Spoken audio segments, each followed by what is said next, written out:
O Espírito de Santidade. O Espírito Santo opera na regeneração a fim de unir-nos a Cristo através da fé. O alvo de sua atividade é a transformação na semelhança de Cristo, Romanos capítulo 8, versículo 29. Numa palavra, para o Novo Testamento, santificação ou santidade é a semelhança com Cristo, ou, como diversos teólogos em toda a história da Igreja o têm descrito, conformidade com Cristo. Dentro do texto da justificação está o desenvolvimento da semente da regeneração e a operação da união com Jesus Cristo. O homem foi criado à imagem de Deus e porta sua semelhança, Gênesis capítulo 1, versículo 26 e 27.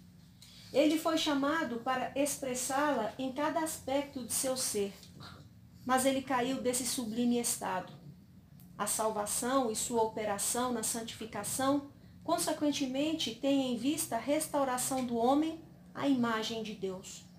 Em nosso pecado, todos nós nos destituímos da glória de Deus, Romanos capítulo 3, versículo 23.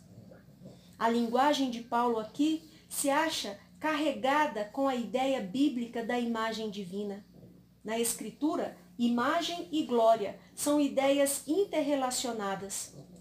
Com a imagem de Deus, o homem foi criado para refletir, expressar e participar da glória de Deus, em miniatura como criatura.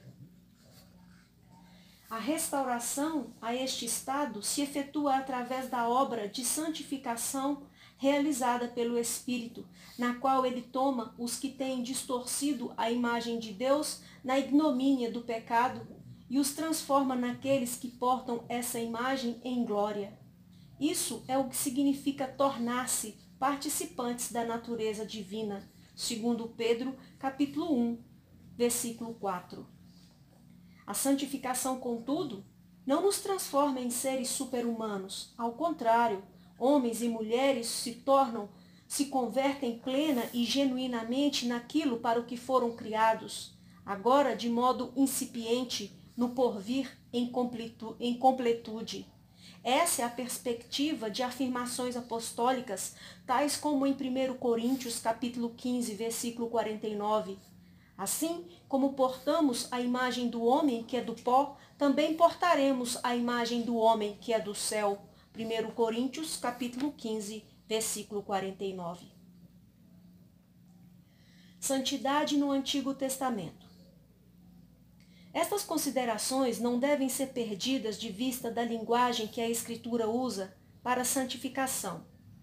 Os termos para santificar em hebraico, kadas, e em grego, ajazein, comunicam a ideia de separação.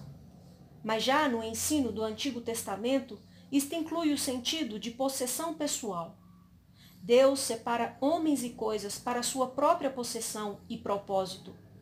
Mas plenamente santificar significa que Deus toma posse novamente de pessoas e coisas que haviam sido dedicadas a outros usos e haviam sido possuídas para outros propósitos e não para sua glória, e as toma para sua própria possessão, a fim de que venham a refletir sua própria glória.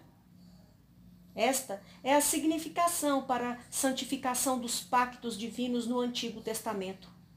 Esses vínculos que eram selados em sangue criam, ou melhor, recriam e restabelecem o laço familiar entre Deus e seu povo.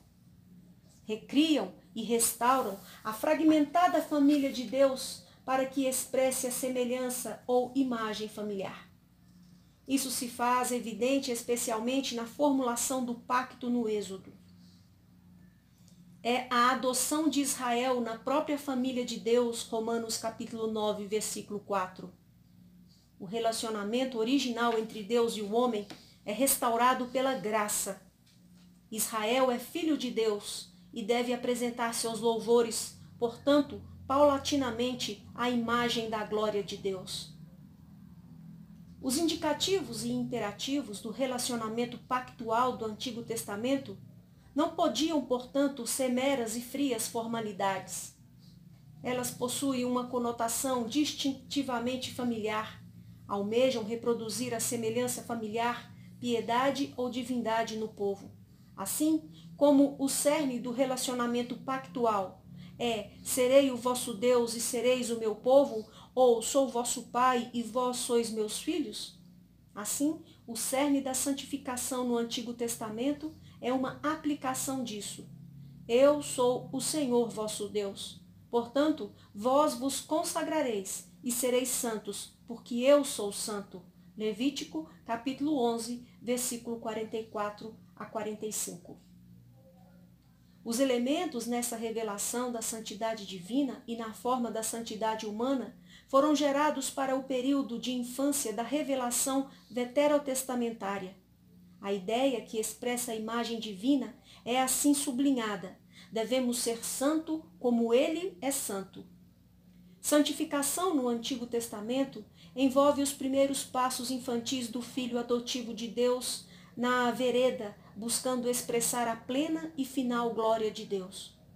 Como é o caso do cuidado paterno de todos os filhos jovens, assim a família de Deus, sob o antigo pacto, era governada sob o código de leis levíticas, por regulamentos e diretrizes que eram específicas, compreensíveis e a miúde experimentadas e a miúde exprimidas em termos fortemente negativos. Daí a experiência do período da administração mosaica ser vista à luz do novo pacto como nada diferente daquele de escravo. Gálatas capítulo 4, versículo 1. Ela possui em si mesma uma glória, mas confrontada com a nova, se o que desvanecia teve sua glória, muito mais glória tem o que é permanente. O pacto em cujo cerne está a obra de Cristo é o subsequente novo ministério do Espírito, segundo Coríntios, capítulo 3, versículos 7 ao 18. No Antigo Testamento, a pessoa e o caráter de Deus também fornecem motivo para a santificação. Ele é santo, portanto seu povo deve ser santo. E Deus é também o agente desta santificação. Ele é o Senhor que nos faz santos. Êxodo capítulo 37, versículo 13. O padrão de santidade está sempre na forma de imperativos de obediência, emanando de indicativos da graça. Deus redimiu da escravidão a seu povo, portanto devem conformar-se com seus padrões. Êxodo capítulo 20, versículo 1 e 2. Nesta conexão, é interessante notar como alguns estudiosos do Antigo Testamento têm defendido o ponto de vista de que o Decálogo não contém meramente mandamentos negativos, mas realmente formula promessa visando o futuro em conformidade com eles. Em qualquer caso, os 10 imperativos foram escritos em tábuas de pedra e apresentavam detalhada aplicação ao período mosaico das diversas ordenanças éticas, civis e cerimoniais, nas quais seus princípios eram aplicados. Santidade no Novo Testamento. O motivo, alvo e padrão de santificação no Novo Testamento tem a mesma estrutura básica que no Antigo, embora o conteúdo de cada um,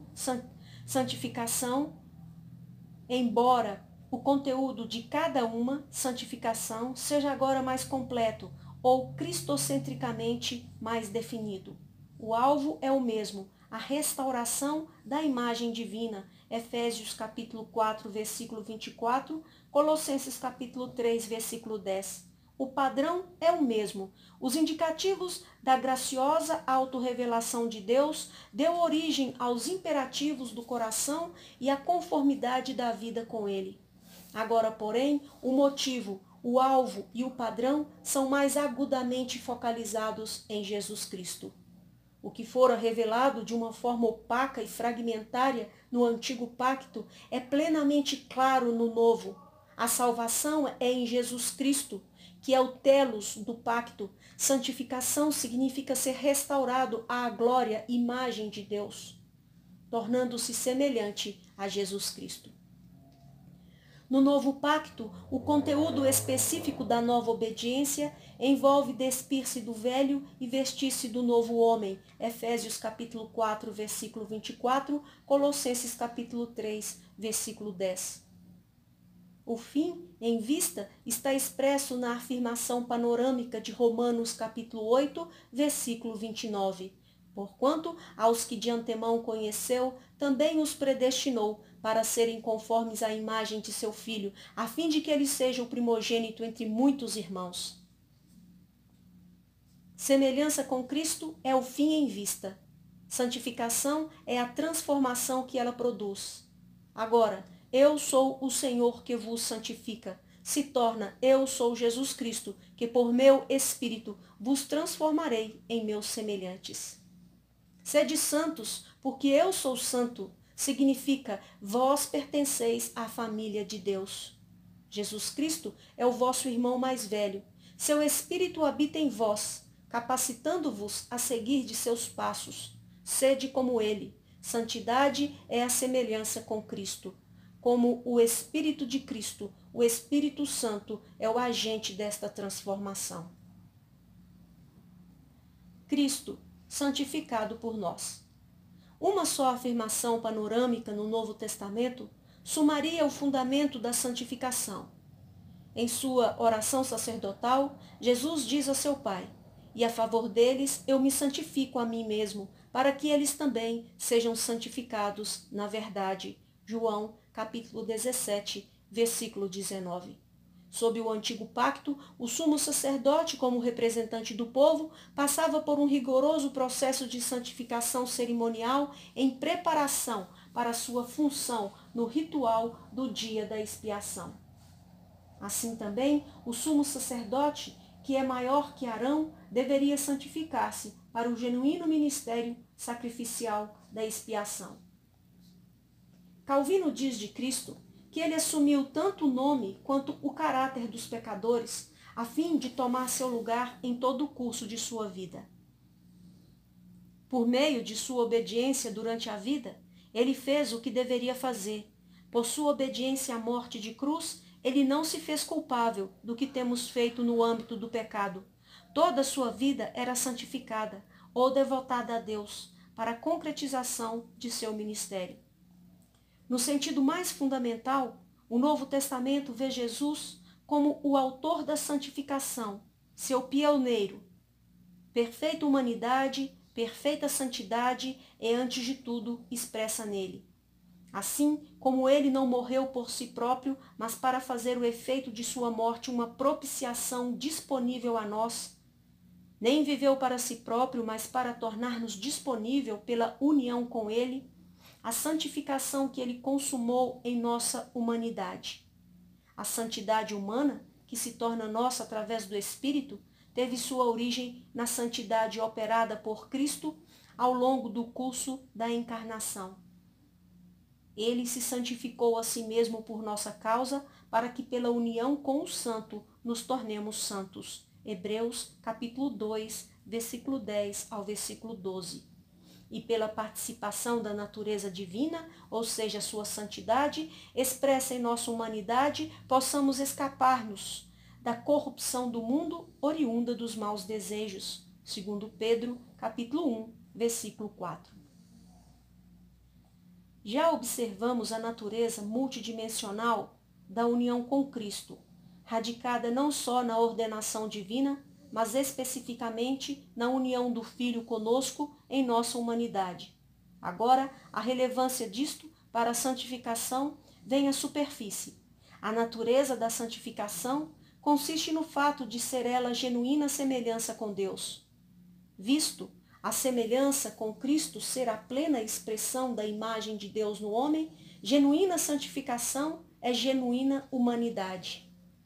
Os únicos recursos para tal santificação se encontram em Cristo. Nossa santificação é a santificação do próprio Cristo em nossa humanidade progressivamente aplicada a nós e realizada em nós através do ministério do Espírito Santo. É nesse sentido que Paulo diz que Cristo Jesus se tornou para nós sabedoria de Deus, ou seja, nossa santidade. 1 Coríntios, capítulo 1, versículo 30. Nas palavras de Hebreus, pois tanto o que santifica como os que são santificados, todos são da mesma família. Vem de um só. Hebreus, capítulo 2, versículo 11. A santificação só pode ser nossa por meio dos benefícios de Cristo, trazidos a nós através do Espírito Santo, quando ele toma o que é de Cristo, nos revela e assim nos conforma mais e mais à semelhança dele, de um a outro grau de glória, quando olhamos para a glória do Senhor. 2 Coríntios, capítulo 3, versículo 18. Quando assim vemos a Cristo como o autor e fonte e o Espírito como o agente da santificação, temos um sólido fundamento para o segundo elemento da santificação. Participação em Cristo. Antes da encarnação, havia uma santificação comparativamente opaca e formal. Aos que viveram na infância da revelação redentora especial, nem sempre viam com clareza porque certos elementos no estilo de vida veterotestamentário eram características da santificação ao Senhor. De fato, eram imagens imprecisas de Cristo, de modo que somente quando ele veio é que sua real significação surge claramente. Ele é o fim da lei, nesse sentido também, Romanos capítulo 10, versículo 4. O alvo da lei sempre foi a restauração da imagem de Deus. Esta santificação, estabelecida em Cristo, agora se torna nossa, através da participação em Cristo pela graça e fé. Quando o Novo Testamento expõe este fato, ele põe especial ênfase sobre a união com ele nos grandes atos chaves da redenção, por exemplo, em Gálatas capítulo 2, versículo 20, Colossenses capítulo 2, versículo 6, capítulo 3, versículo 17, Romanos capítulo 6, versículo 1 a 23. Nenhuma passagem é mais pertinente para entender-se o que está envolvido na obra do Espírito em obrigar os crentes a Cristo do que Romanos, capítulo 6, versículo 1 a 23. Aqui, em detalhes complexos, Paulo descreve o cerne da santificação como o livramento do pecado e a liberdade de servir ao Senhor com justiça. O anterior relacionamento com o pecado é conduzido a um fim. O cristão é libertado do pecado. Romanos capítulo 6, versículos 7 e 18. Em Romanos capítulo 5, versículo 12 a 21, Paulo expusera as riquezas da obra redentiva de Cristo, contrastando-a com o pecado de Adão. Em Adão, todos morreram. Em Cristo, o delito é perdoado. Onde o pecado prevaleceu, a graça se manifestou muito mais abundante. Romanos, capítulo 5, versículo 20. Quanto maior é o pecado, maior exibição da graça Deus faz. Evidentemente, pode-se extrair disto uma conclusão falsa e maliciosa. Aliás, isso tem acontecido. Podemos continuar pecando na pressuposição de que nosso pecado fornecerá um teatro para exibições ainda mais impressionantes da graça? Romanos capítulo 6, versículo 1. Paulo instintivamente recua ante tal insinuação de licenciosidade. De modo nenhum. Como viveremos ainda no pecado, nós que para ele morremos? Romanos capítulo 6, versículo 2. O pensamento lógico de todo cristão reage contra tal ideia, visto que ela traspassa o coração do Evangelho. Paulo vem explicando que a graça reina através da justiça para a vida eterna. Romanos capítulo 5, versículo 21. Continuar pecando seria pôr-se em conflito com o estilo do domínio da graça.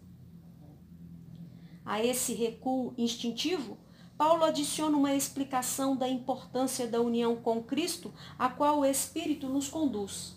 Ele explica por que os cristãos não continuam, nem realmente podem continuar na vereda do pecado. Morremos para o pecado. Como poderíamos continuar vivendo em pecado? A ideia é inerentemente contraditória. Um dos muitos detalhes significativos na exposição de Paulo é seu uso aqui de uma forma distintiva do pronome relativo hoitines, de hostes, hoitines, apephanamenon, te hamartia, nós os que morremos para o pecado. Isso contém a nuance de pertencer a uma determinada classe. É usada neste sentido para realçar a qualidade característica, nós que somos os que.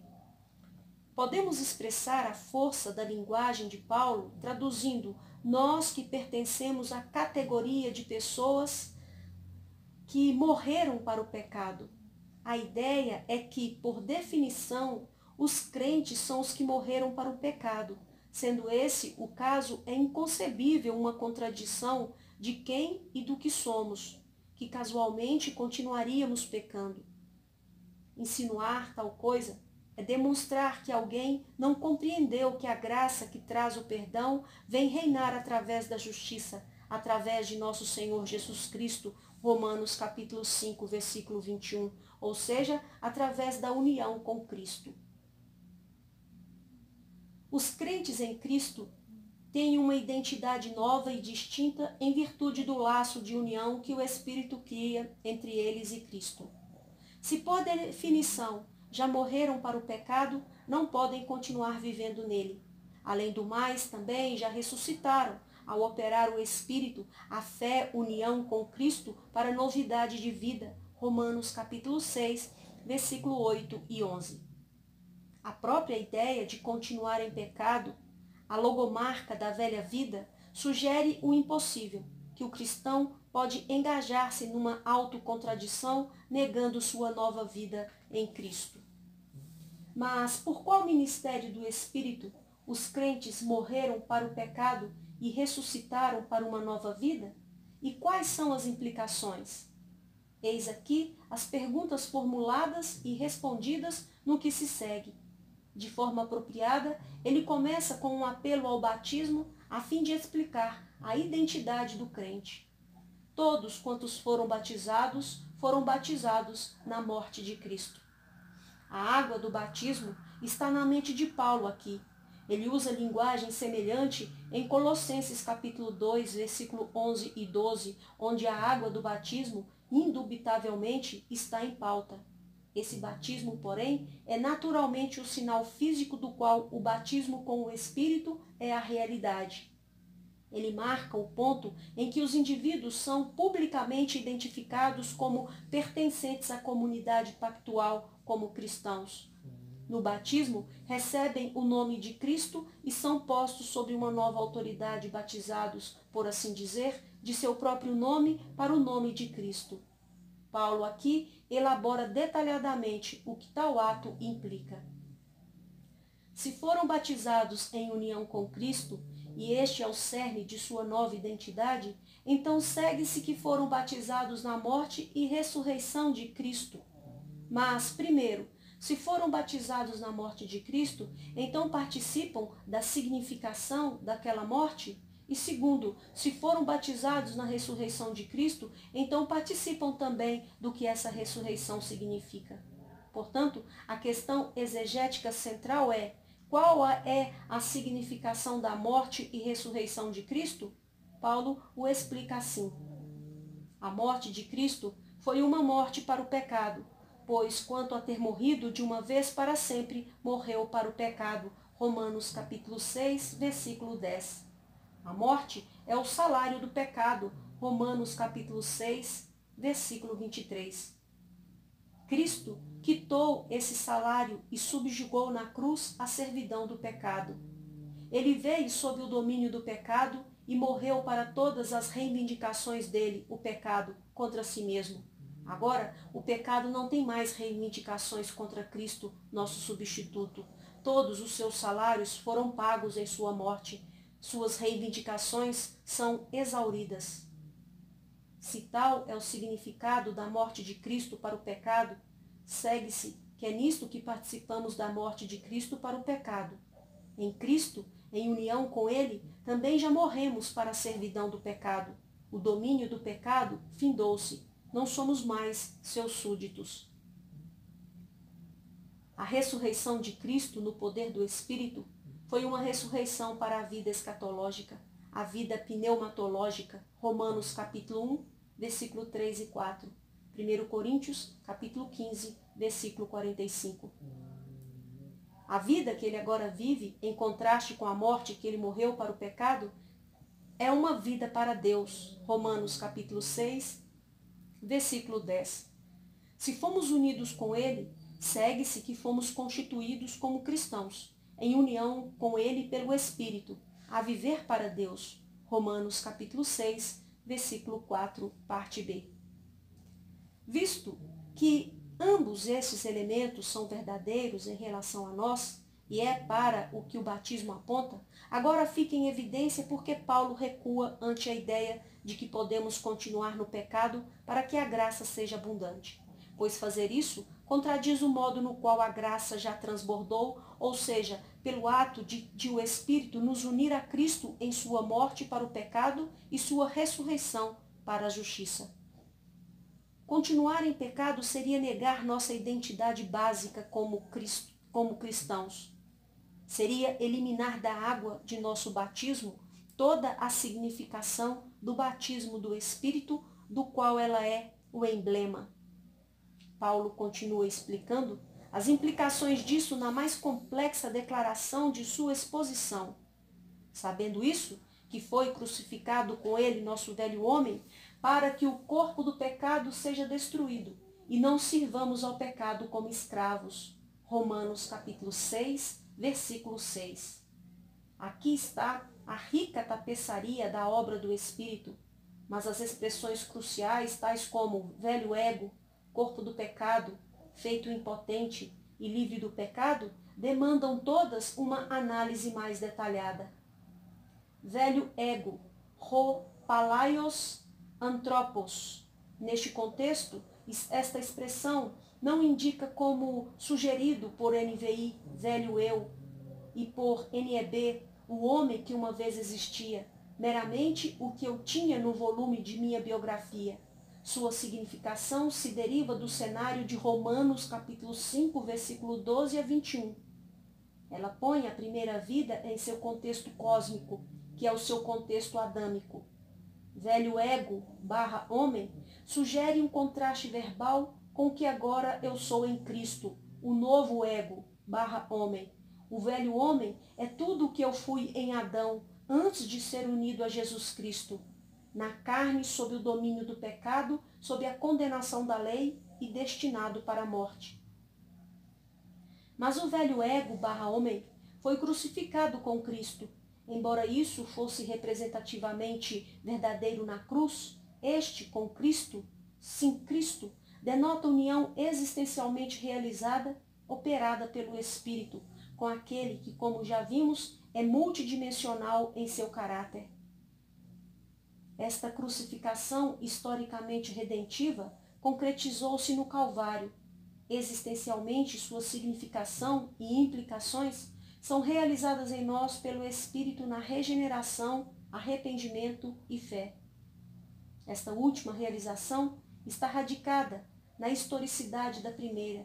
O crente não mais se identifica em termos do adâmico, mas em termos do crístico. Na terminologia de Paulo, o crente foi crucificado com Cristo. Quem vive não é mais ele, mas Cristo. No entanto, ele vive. Na vida do novo homem em Cristo, pela fé no Filho de Deus, que o amou e deu-se a si mesmo por ele. Gálatas capítulo 2, versículo 20. Corpo do pecado. O fruto direto da morte do velho ego / homem consiste em que o corpo do pecado é feito impotente. Alguns comentaristas tomam como corpo do pecado no sentido de a massa do pecado, sendo o pecado visto como um corpo ou massa, mas é preferível tomar a expressão como análoga à última frase que Paulo usa, corpo da morte, Romanos capítulo 7, versículo 24. Evidentemente, ele tem em vista ali o corpo físico. Portanto, é mais provável que também aqui denote o corpo físico real, ao qual Paulo faz referência novamente em capítulo 7, versículo 11. Visto num aspecto particular de sua existência, o corpo visto como o instrumento através do qual o pecado exerce seu domínio e seja o árbitro de nossos seres. Feito impotente. Visto que somos novos homens e novas mulheres em Cristo, nossos corpos, mediante o Espírito, pertencem a Cristo. 1 Coríntios capítulo 6, versículo 15. Não são mais propriedade do pecado. Portanto, não estão mais disponíveis a servir aos propósitos do pecado. Neste sentido, o corpo se torna impotente como instrumento do pecado. No conflito entre pecado e justiça, o pecado não pode mais contar com o corpo do crente como seu aliado. O corpo do crente é agora aliado de Cristo. Romanos capítulo 6, versículo 12 e 13, capítulo 12, versículo 1 e 2. Em consequência, os crentes não são mais escravos do pecado. Livre do pecado. Visto neste contexto, as considerações supra ajudam a solucionar a dificuldade causada pela declaração radical que se segue, porquanto quem morreu justificado está do pecado. Romanos capítulo 6, versículo 7. Em que sentido a obra do Espírito tem unido o crente a Cristo ou o tem libertado do pecado? Essa é uma questão crucial para a nossa compreensão da santificação. Determinadas interpretações podem ser de pronto rejeitadas, especialmente aquelas que surgem um quase perfeccionismo.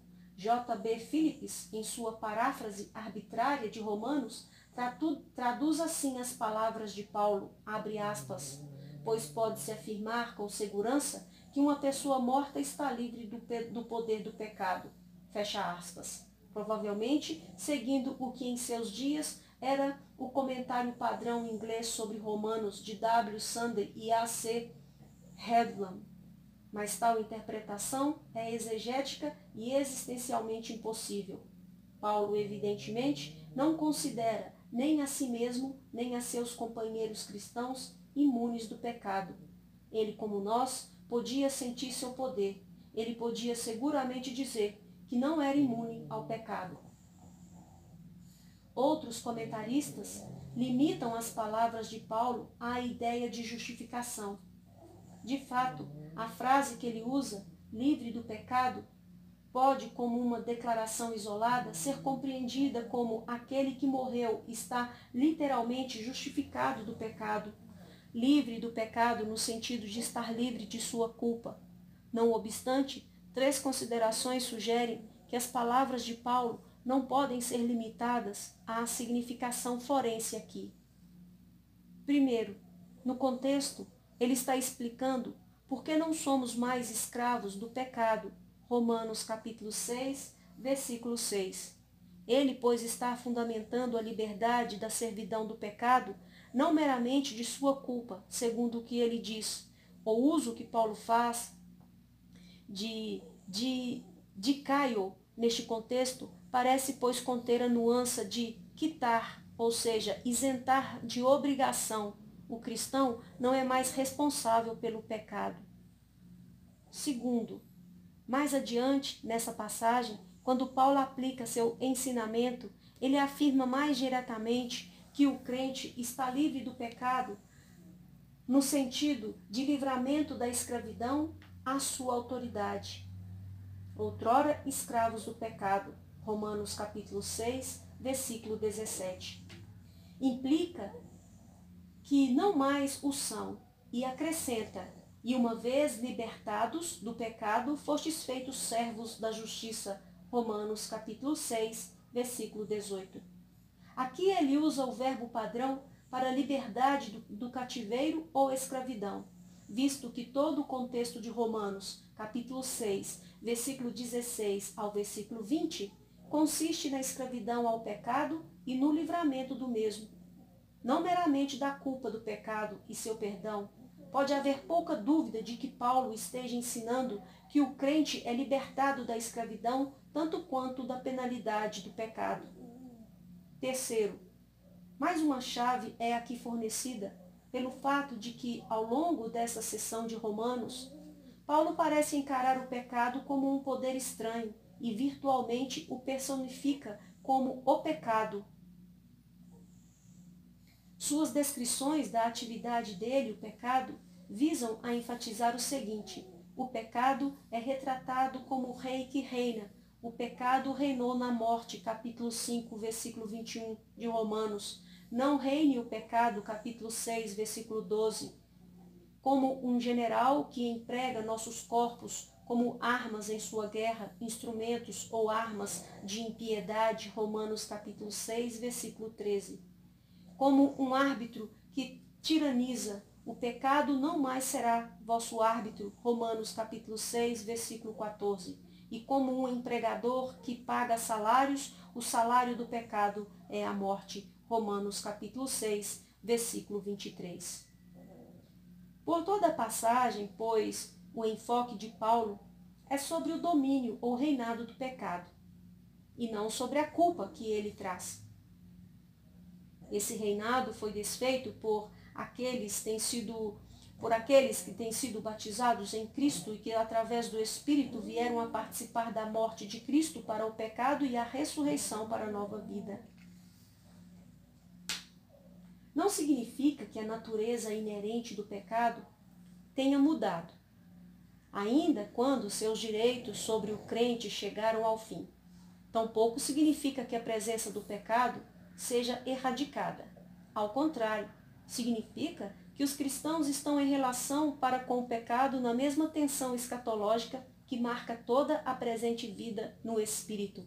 Seu reinado já se findou, mas sua presença ainda não foi eliminada. Deixar de compreender esta dimensão da união com Cristo inevitavelmente leva a conclusões dramaticamente errôneas, sendo extraídas da pressuposição apostólica de que pelo Espírito somos em Cristo livres do pecado. Às vezes, isso toma a forma de uma escatologia e espiritualidade excessivamente concretizadas, nas quais a união com Cristo, que é nossa no Espírito, implica um perfeccionismo radical, ou pelo menos um livramento do domínio da carne para o domínio menos angustiante do Espírito. Mas tal ponto de vista falha em entender o fato de que a vida no Espírito em união com Cristo é vivida entre os tempos.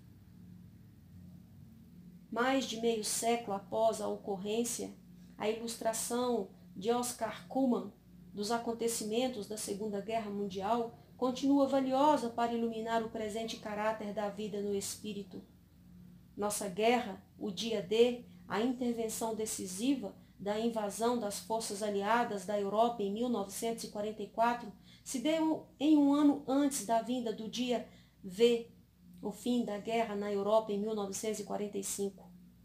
No interim, as batalhas continuaram ferozes e sangrentas, mesmo quando o ato decisivo havia ocorrido. Assim também é com a história da redenção. O dia D da redenção ocorreu com a morte, ressurreição, ascensão de Cristo e a doação do Espírito.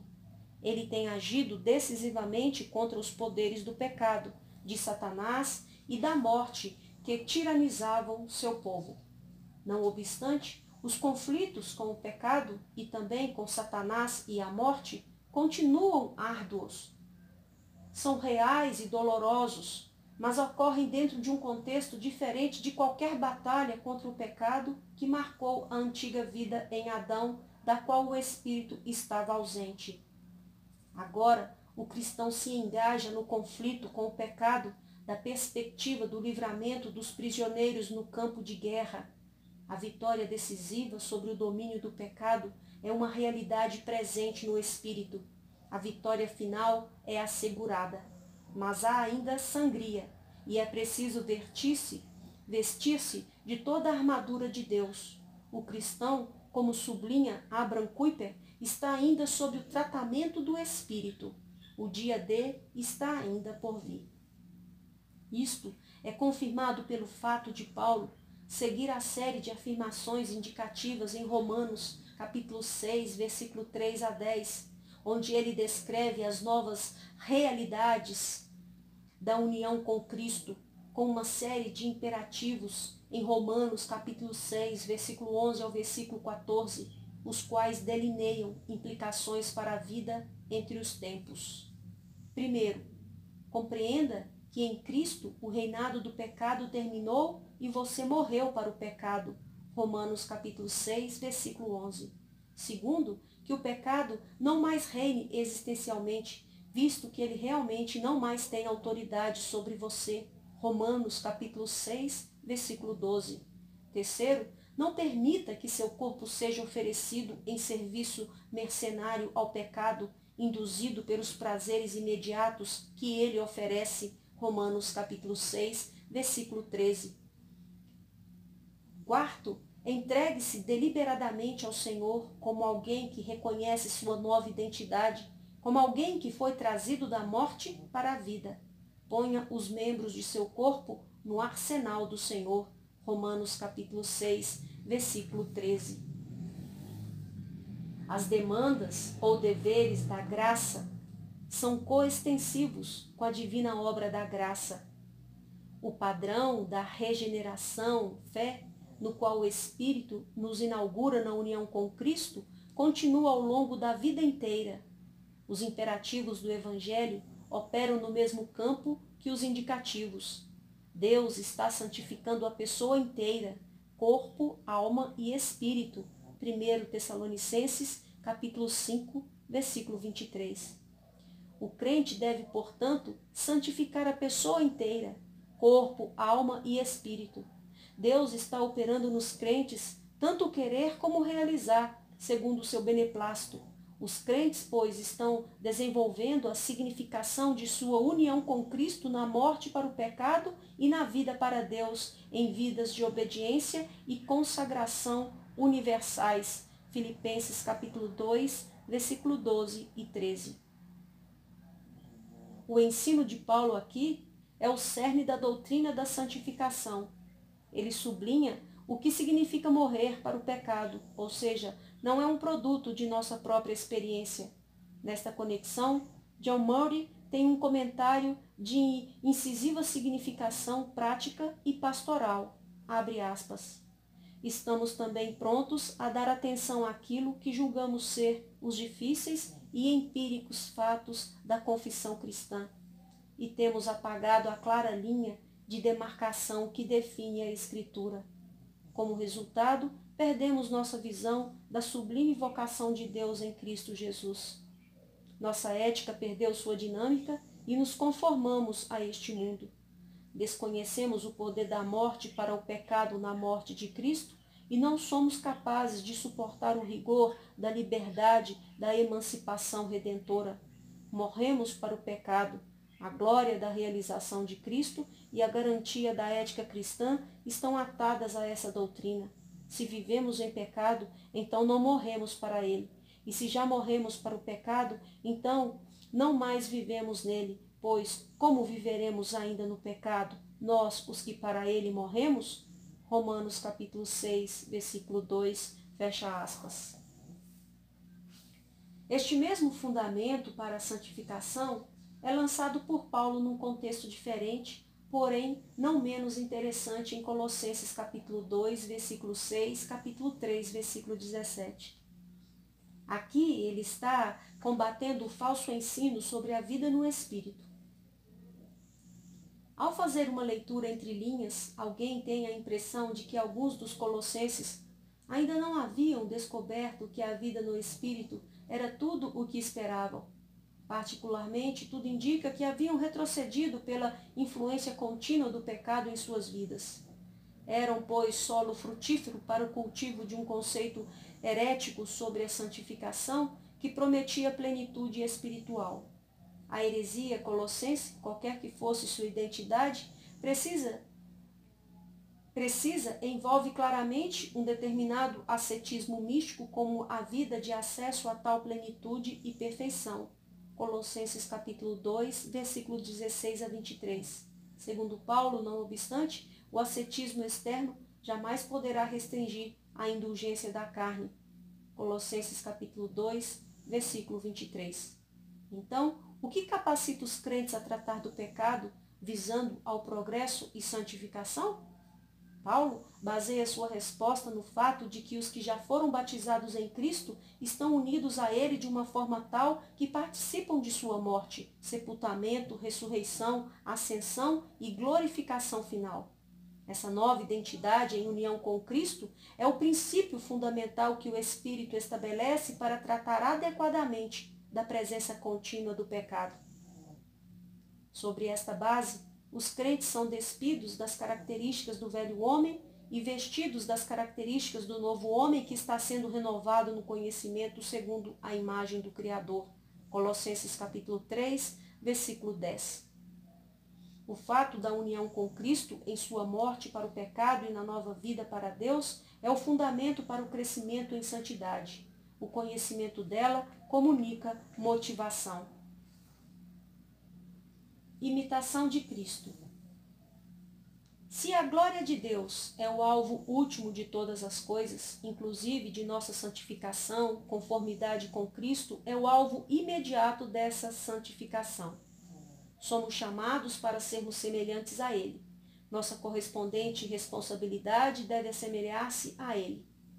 Embora a noção de que a imitação de Cristo venha a ser o fundamento e essência da vida cristã seja nitidamente antibíblica, também seria deficiente desenvolver-se uma doutrina da santificação que não desse atenção a esta ênfase neotestamentária. Pois o alvo do ministério do Espírito na santificação consiste na reprodução da semelhança com Cristo e, neste sentido, reproduzir a imitação de Cristo. Portanto, envolve seguir a Jesus Cristo, tomar a cruz e negar a si mesmo. Aliás, os últimos dois elementos são realmente aplicações e exposições contínuas do primeiro. No contexto em que Pedro chama a atenção para o sofrimento dos cristãos, ele nota que Cristo havia dado a seus discípulos um exemplo. O termo que ele usa indica a lusa do professor por cuja imitação a criança aprende a escrever. 1 Pedro, capítulo 2, versículo 21. Os imperativos do Evangelho devem ser então vistos como a obra concreta da imitação de Cristo. No mesmo sentido, a vida de santo amor descrita em 1 Coríntios, capítulo 13, é uma imitação de Cristo.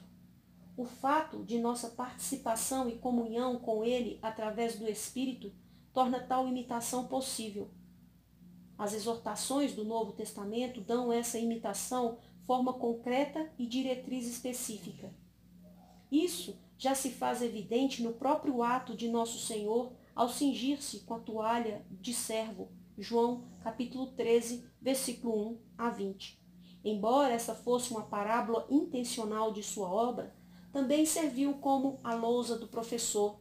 Ora, se eu, sendo o Senhor e o Mestre, vos lavei os pés, também vós deveis lavar os pés uns dos outros, porque eu vos dei o exemplo, poderíamos dizer paradigma, para que, como eu vos fiz, façais vós também. Ora, se sabeis essas coisas, bem-aventurados sois, se as praticardes. João, capítulo 13, versículo 14 e 15 e 17. Para o papel do Espírito no contexto. O princípio de imitação é explorado de várias formas no restante do Novo Testamento. 2 claros exemplos seriam suficientes. Filipenses capítulo 2, versículo de 1 ao 11, que realça a necessidade de crescermos na unidade cristã. O segredo desta unidade é a humildade. A ideia que temos em união com Cristo e na comunhão do Espírito é aquela posta no exercício em prol uns dos outros, considerando os outros como sendo mais importantes do que nós mesmos. Semelhantemente, Romanos capítulo 15, versículo 1 ao versículo 7, insta para que busquemos a bênção que vise aos outros e não para o nosso agrado pessoal. Por quê? A resposta de Paulo é uma das mais simples, porém das mais devastadoramente eloquentes. Cristo não buscou agradar-se a si mesmo. A implicação é tão poderosa que não necessita ser realçada. O que Cristo fez, imitem-no, porque vocês são dele e seu Espírito habita em vocês. Entretanto, tal progresso na vida do Espírito não se concretiza sem resistência ou sem obstáculo. Espírito versus carne. A característica mais fundamental do cristão é estar em Cristo. Não obstante, os crentes não estão somente em Cristo. Eles ainda estão em consórcio com o mundo, devido à queda. Por exemplo, em Corinto, os crentes estão também neste mesmo consórcio, embora sejam eles santificados em Cristo. 1 Coríntios, capítulo 1, versículo 2. Além do mais, a nova vida no Espírito é vivida na carne, na existência física que leva às marcas de uma associação pregressa, sutil e perpétua ao pecado. A ruptura radical com o pecado, como dominação, já ocorreu, mas a ruptura final com o pecado, em termos de sua presença, ainda não se concretizou. Ainda não somos perfeitos. Filipenses capítulo 3, versículo 12, 1 João capítulo 3, versículo 8 ao 10. A crise final da glorificação ainda não se concretizou. O cristão vive numa nova esfera, num novo aiônio, mas essa nova ordem de existência é vivida no mundo ainda sob a dominação do passado. Até o ponto em que isso é verdadeiro, a tensão, o conflito e a pugna se unem como um aspecto dominante do status do crente e com frequência de sua consciência subjetiva. Há uma dimensão nessa pugna que envolve o mundo e o diabo, mas há uma dimensão ulterior dela, um conflito entre carne, sarx, e espírito, pneuma. Os termos espírito e carne são às vezes usados na Escritura como termos totalmente antropológicos, designando a dupla dimensão da existência humana física e espiritual. Mas já no Antigo Testamento se põe em contraste mais numa relação complementar. Os egípcios são homens e não Deus. Seus cavalos são carne e não espírito. Isaías capítulo 31, versículo 3. Afirma Gerardo Vos, abre aspas, segundo esta afirmação, carne é o oposto direto de espírito, por nenhuma outra razão além de sua característica inércia, falta de poder, isso pode ser removido pelo Espírito de Deus, fecha aspas. No Novo Testamento, esta antítese é mais desenvolvida. A carne é sem qualquer proveito, somente o Espírito traz proveito. João, capítulo 6, versículo 63. A carne só traz proveito a si próprio. João, capítulo 3, versículo 6. Agora se reconhece amplamente que nos escritos de Paulo, a antítese entre carne e espírito reflete uma dimensão supraindividual. As características da vida na carne incluem autoobservação, autoabsorção, autoconfiança e indulgência, dependência de cerimônia e ritual externos, e não da realidade espiritual interior, apegando-se à sombra e não à concretização em Cristo. Gálatas capítulo 3, versículo 3. Gálatas capítulo 5, versículo 19 ao 21. Na verdade, isso não passa de bafejo de uma atmosfera de contaminação espiritual, que tem sido aspirada desde há muito. A carne é todo um mundo de existência. Vem desde Adão e está no presente aiônio, como uma ordem mundial fragmentada. Estar na carne é contrastado com viver no espírito, de maneira que é claramente paralelo e sem conexão com o contraste entre estar em Adão e estar em Cristo, pertencente ao presente aiônio mal e pertencente ao novo aiônio escatológico inaugurado pelo triunfo de Cristo e o dom do Espírito. Romanos capítulo 5, versículo 12, capítulo 8, versículo 27. Anterior à união com Cristo, os que jazem em Adão estão em e vivem segundo a carne. Agora que estão em Cristo, estão no Espírito e vivem segundo o Espírito. Paulo, propositadamente, afirma que os crentes cristãos não estão na carne, mas no Espírito. Romanos capítulo 8, versículo 9. A antítese é radical e completa. A ideia de um cristão sárquico é uma contradição irracional, como Paulo sublinha em 1 Coríntios capítulo 3, versículo 1 ao versículo 3. Em virtude de ser ele a habitação do Espírito e, por definição, ser pneumático. Em seu uso da linguagem carne e espírito, Paulo indica que a situação é ainda mais complexa. Embora crucificada com Cristo, Gálatas capítulo 2, versículo 20, a carne continua sendo uma ameaça à vida no espírito. Ela deseja o que é contrário ao espírito, Gálatas capítulo 5, versículo 17. Daí os imperativos para que não se permita que a mente hesite ante o desejo de satisfazer a carne, Romanos capítulo 13, versículo 14, Gálatas capítulo 5, versículo 16.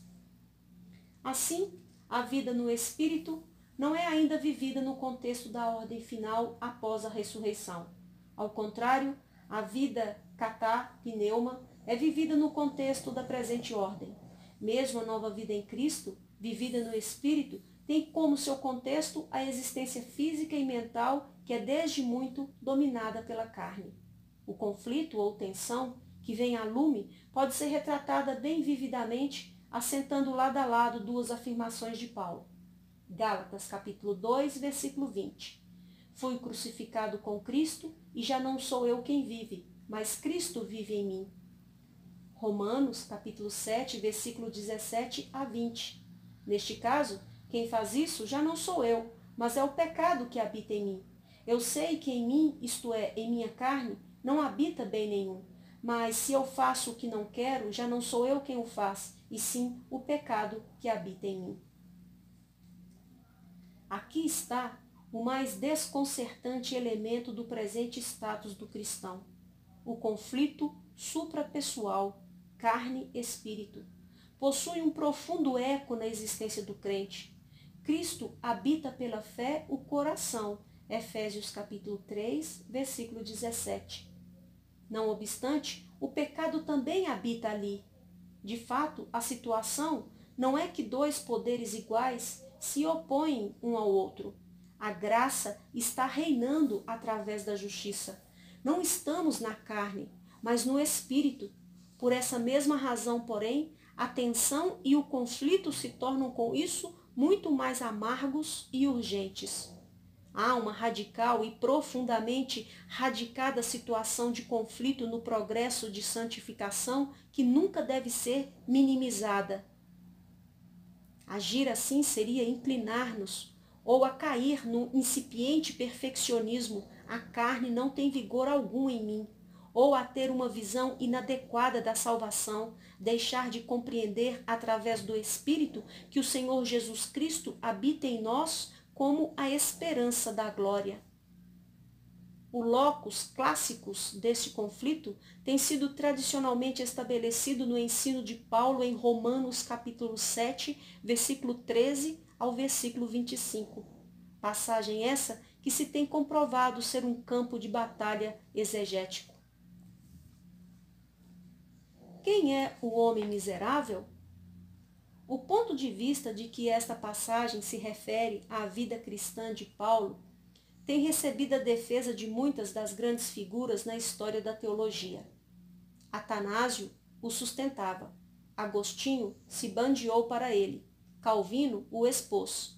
Nomes de peso, porém, na recente erudição bíblica, se põem contra ele e o mesmo conta hoje com bem poucos defensores. Um ponto de vista mais semelhante ao sustentado pelos pais gregos e mais tarde por Armínio, cuja tendência é dominar a erudição neotestamentária desde 1930, seguindo a publicação em 1929 da notável monografia de W.H. Kummel, Romanos 7 e a conversão de Paulo, segundo a qual Paulo não está aqui descrevendo sua experiência cristã, Em certo sentido, ele não está descrevendo absolutamente sua experiência pessoal, pelo menos no sentido estritamente histórico. Ao contrário, ele está olhando para si, em alguns lances do texto, como um judeu sob a lei, mas descrito pelo prisma de um novo homem em Cristo. O eu, de Romanos 7, é estritamente falando uma figura retórica. Várias versões dessa abordagem histórico-redentiva e não autobiográfica e existencial têm sido poderoso pomo de discussão. A chave para ela está no reconhecimento que aqui temos uma descrição teológica de um indivíduo na era do Antigo Pacto, o qual ainda não descobriu o livramento da lei que é concedido em Cristo, no Espírito. Daí, em Romanos 7, não se faz referência alguma ao ministério do Espírito, ainda que tais referências sejam abundantes no capítulo 8. Seria impossível aqui fazer uma avaliação completa dessa questão. Além do mais, a agenda historicamente assentada para essa discussão poderia muito bem ter o efeito de desviar-nos da real ênfase de Paulo sobre a natureza e papel da lei. Não obstante, é digno de nota porque a interpretação clássica de que esta é uma descrição de um aspecto da vida de fé tem prosseguido a granjear defensores. Há uma objeção prima facie contra qualquer exposição destes versículos que adote o conceito de que Paulo aqui está falando em termos gerais ou historicamente redentivos de uma maneira tal que os elementos pessoais e autobiográficos se acham ausentes de seu pensamento. A abrupta intensidade de suas afirmações fazem tal conceito psicologicamente improvável. Porquanto Paulo, então, estaria descrevendo um eu que não tinha qualquer existência real. Além do mais, o conceito de que o indivíduo sob a lei, o judeu veterotestamentário, está sendo descrito a partir do prisma do livramento da lei, significa que as afirmações em Romanos 7, versículo 14 ao versículo 25, são antes fictícias do que pessoais e reais. Mas a força do pessoal, no que Paulo diz, especialmente à luz do caráter não autobiográfico do que ele tem exposto até aqui, torna isso improvável.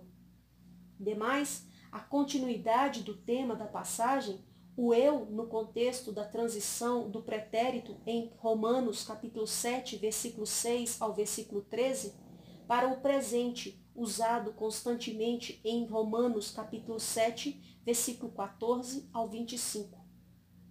É dramático, certamente significativo. Mantém-se com absoluta consistência que interpretar as palavras como não tendo referência à presente experiência de Paulo parece evitar o óbvio, por mais difícil que seja desembaraçar alguns dos detalhes exegéticos. Ainda que se conceda a possibilidade teórica de que neste ponto de sua carta Paulo esteja se envolvendo numa discussão da pré-condição cristã, a abrupta e consistente mudança para o tempo presente milita contra o conceito de que ele de fato assim age. Em contrapartida, determinada versão da interpretação agostiniana clássica dessa passagem consiste em manter a estrutura do pensamento nestes capítulos de Romanos. Paulo está apresentando o que significa não mais viver em Adão, e sim em Cristo. No capítulo 6, Paulo argumentou dizendo que o crente está livre do domínio do pecado, mas não ainda livre da presença do pecado. Consequentemente, o crente batalha contra o pecado, num combate mortal. O poderoso livramento que a graça traz estabelece um poderoso conflito no espírito. A estrutura do capítulo 7 é semelhante. O crente já morreu para a lei mediante o corpo de Cristo. Romanos capítulo 7, versículo 4. Ele não vive mais sob a condenação, mas vive agora livre da lei. Capítulo 7, versículo 6. No entanto, a lei, como expressão da santidade de Deus, ainda não morreu. Mesmo o melhor dentre os crentes está longe de ser perfeito, segundo os padrões da lei.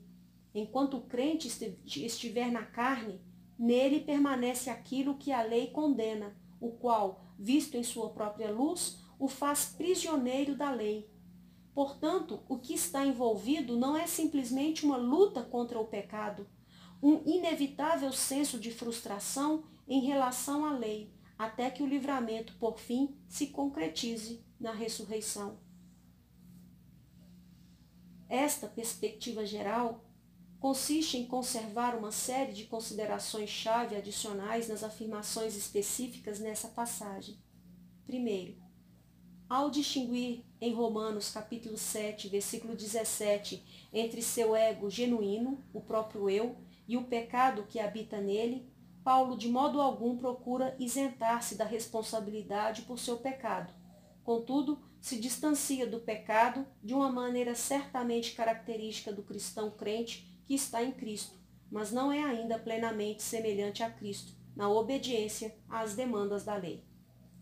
Segundo, o reconhecimento de Paulo, em Romanos capítulo 7, versículo 18, de sua corrupção em sua carne, parece indicar que existe outra perspectiva donde sua vida pudesse ser visualizada, ou seja, no espírito. Além disso, esta perspectiva dual da vida só é possível do prisma bíblico, para o crente e a partir do crente. Terceiro, Paulo fala de seu deleite na lei de Deus, Romanos capítulo 7, versículo 22. Ainda que disputado, isso pode ser um deliberado eco do espírito do Salmo capítulo 1, versículo 2. Em sua mente, Paulo serve a lei de Deus, Romanos capítulo 7, versículo 25. Diante de suas observações posteriores sobre a mente não convertida, que não se sujeita à lei de Deus, especialmente em Romanos capítulo 8, versículo 7, é natural ler isso como a visão de um homem em Cristo. Quarto, o presente reconhecimento de Paulo de que Cristo por fim o salvará deste corpo de morte, Romanos capítulo 7, versículo 24, forma um todo com o precedente. Esta é uma confissão distintamente cristã. Quinto, particularmente significativa é a resolução final da posição em Romanos capítulo 7, versículo 25, parte B, de maneira que eu, de mim mesmo, com a mente sou escravo da lei de Deus, mas segundo a carne, da lei do pecado. Aqui reaparece a dualidade que é válida somente no tocante ao crente. A impressão que fica é como uma contradição aparentemente contínua. Paulo pode descrever-se a partir de duas perspectivas distintas. No tocante à mente, ele serve à lei de Deus. No tocante à carne, ele serve ao pecado. Isso segue significativamente a afirmação de Romanos capítulo 7, versículo 25, parte A, acerca da certeza de seu livramento em Cristo. Seria o caso de estar falando aqui um crente da antiga dispensação? Ou, pelo menos, ser a descrição veterotestamentária de um crente visto do prisma neotestamentário? Pode ser. Limitar, porém, as palavras de Paulo dessa maneira não explica nem a mudança para um uso consistente do presente do indicativo, nem fortalece a convicção de que Cristo traz livramento. Paulo reconhece que ele vive no contexto do conflito entre dois domínios opostos. Há mais do que uma mera contradição expressa neste ponto de vista. Não é, porém, entre o que Paulo diz em Romanos 7 e o que ele diz no capítulo 6 ou 8. A contradição existe no íntimo do próprio Paulo e vem a lume em Romanos 6 e 8, tanto quanto em Romanos 7. O conflito cósmico final sofre um transbordamento em nosso mundo, na colisão desta presente era com o estabelecimento da era vindoura da Igreja de Deus. Estas duas dimensões, porém, têm seu campo de batalha e aliados no recôndito da existência psicossomática do próprio Paulo. Sua mente é renovada pelo Espírito. Ele não está na carne, mas no Espírito. Ele, porém, vive no corpo, Gálatas capítulo 2, versículo 20. Como o corpo da morte. A natureza da carne, como tal, não sofreu mudança, como se dá com o corpo físico, mesmo no homem que não mais vive na carne, no sentido de ser dominado ou de viver segundo a carne. Não obstante, está assegurado o livramento de tudo o que o impede a perfeita obediência à lei de Deus. Nesse prisma, Paulo é capaz de viver com todas as tensões que seu presente contexto cria. Tal conceito não é isento de dificuldades. Estas incluem o seguinte: Paulo se descreve como estando vendido à escravidão do pecado. Romanos capítulo 7, versículo 14. Ele se vê como um prisioneiro da lei do pecado que está em seus membros. Romanos capítulo 7, versículo 23. Ele se qualifica de homem miserável. Romanos capítulo 7, versículo 24. Por natureza, ele é escravo da lei do pecado. Capítulo 7, versículo 25. Tais descrições são difíceis de conciliar com suas descrições em outras partes da vida no Espírito. Não indicam tais afirmações que o homem em pauta aqui não possa ser o crente do novo pacto? Com certeza seria o Saulo de Tarso, o incrédulo, ou no mínimo Saulo antes da vinda do Espírito.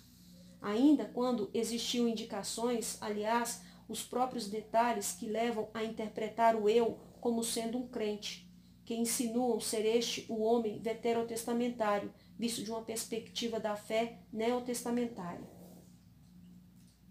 Estas afirmações, porém, simplesmente sublinham o senso de Paulo da contradição inerente de alguém em quem o pecado continua a habitar, quando não mais está sob o domínio da carne, e sim do Espírito. Pois aquele que compreende que a habitação sincronizada do Espírito de Cristo e do pecado apresenta uma espantosa contradição, não um mero paradoxo, se vê obrigado a expressá-lo em termos que pendem para o contraditório e provavelmente o seja.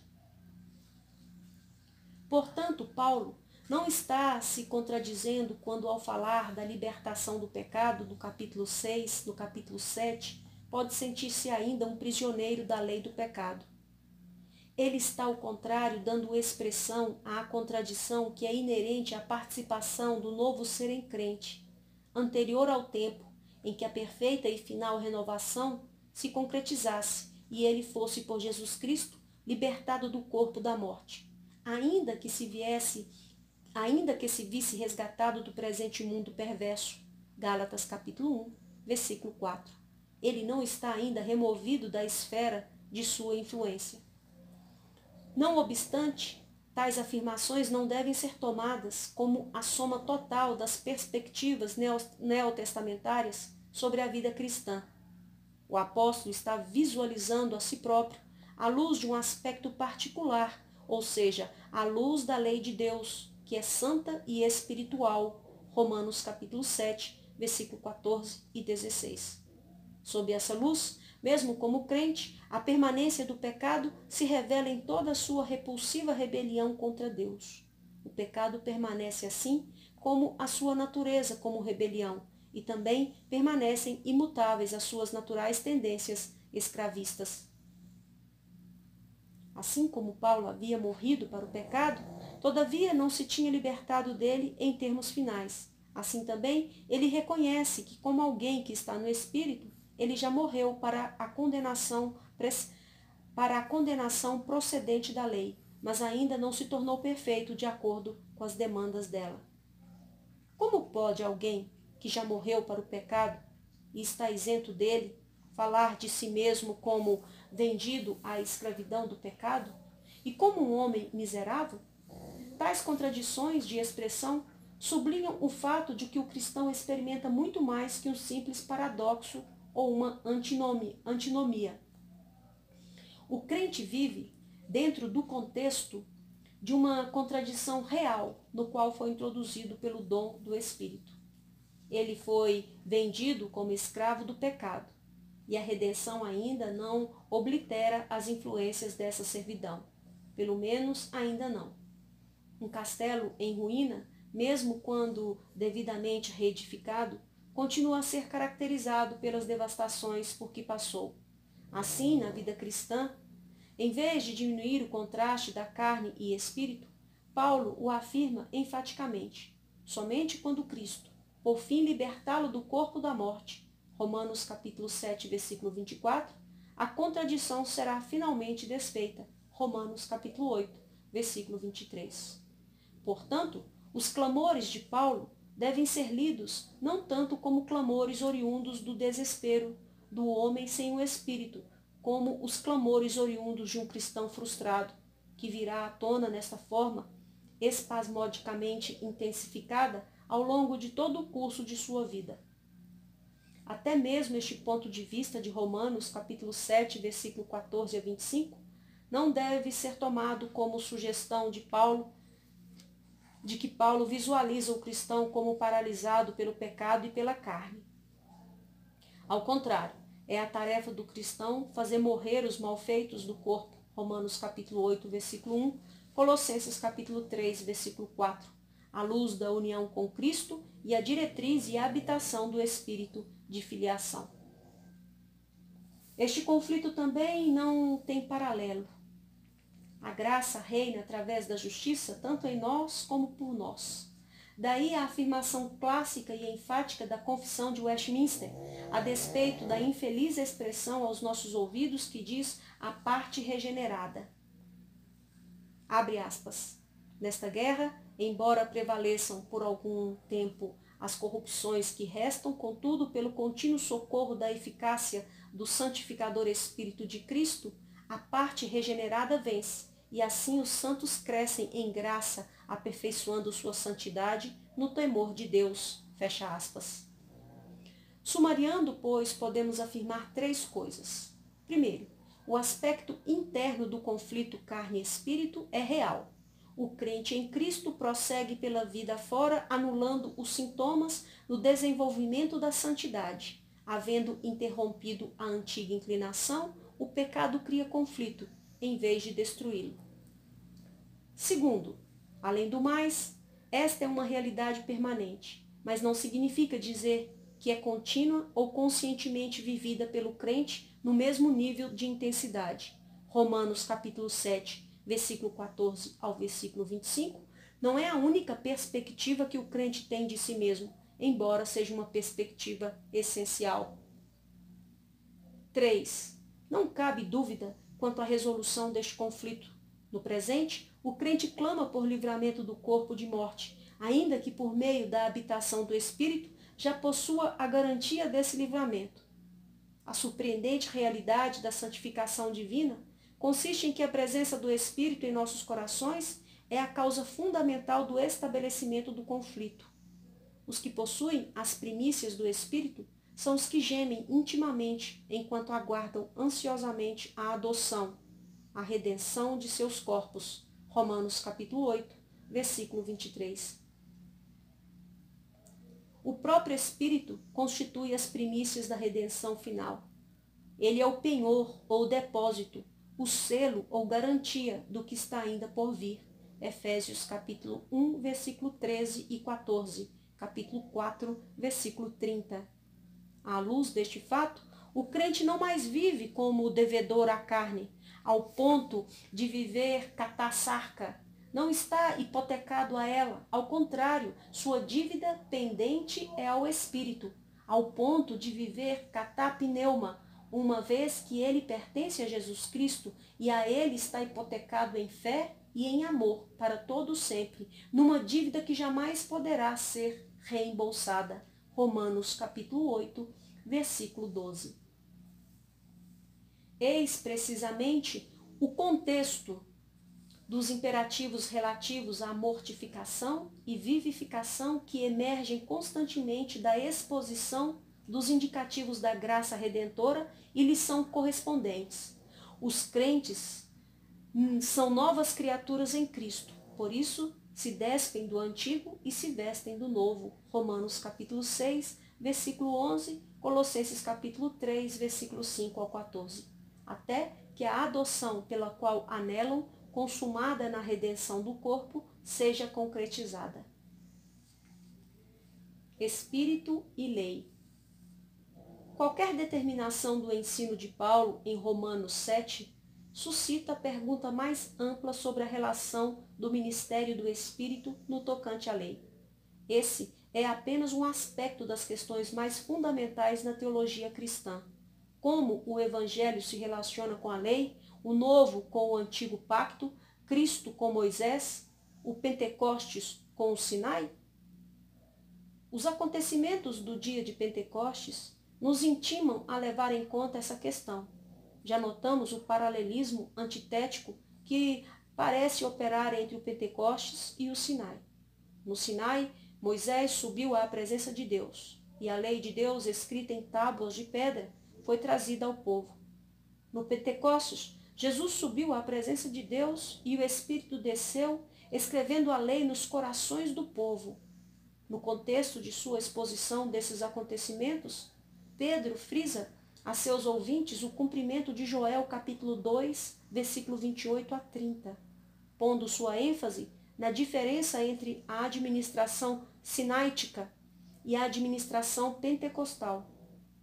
Na antiga, as primeiras distinções sobre a lei são desfeitas. Uma nova administração teve início por intermédio do Espírito. Tudo indica que o dia de Pentecostes e a ação do Espírito marcam o fim do dia do Sinai. E muito do ensino do Novo Testamento surge como uma confirmação dessa premissa. João, por exemplo, traça esta comparação. Enquanto a lei veio por intermédio de Moisés, a graça e a verdade vêm por intermédio de Jesus Cristo. João capítulo 1, versículo 17. Com certeza, fazendo esta leitura de maneira isolada, a mesma parece insinuar o cancelamento da lei. Paulo, semelhantemente, é especificamente acusado de ensinar o mesmo cancelamento. Por exemplo, Atos capítulo 21, versículo 28. Além disso, muitas de suas afirmações, de uma maneira prima facie, parecem confirmar isso. Somos justificados pela fé sem as obras da lei, Romanos 3, 28. Estamos debaixo da graça, não debaixo da lei, Romanos 6, versículo 14 e 15. Morremos para a lei e estamos livres da lei, Romanos 7, versículo 4 e 6. Gálatas capítulo 2, versículo 19. A lei do Espírito nos libertou da lei do pecado e da morte, Romanos capítulo 8, versículo 2. Numa palavra, Cristo é o fim da lei para a justiça daqueles que creem, Romanos capítulo 10, versículo 4.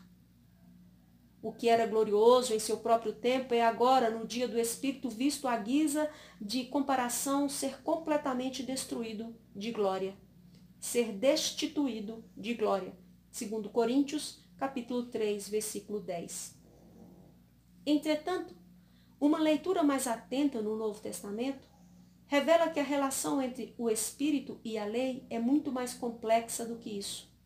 Em conexão com esse liame abrogatório do ensino, põe-se outra ênfase sobre a continuidade. Jesus não veio destruir a lei, mas cumpri-la. Mateus capítulo 5, versículo 17 a 20.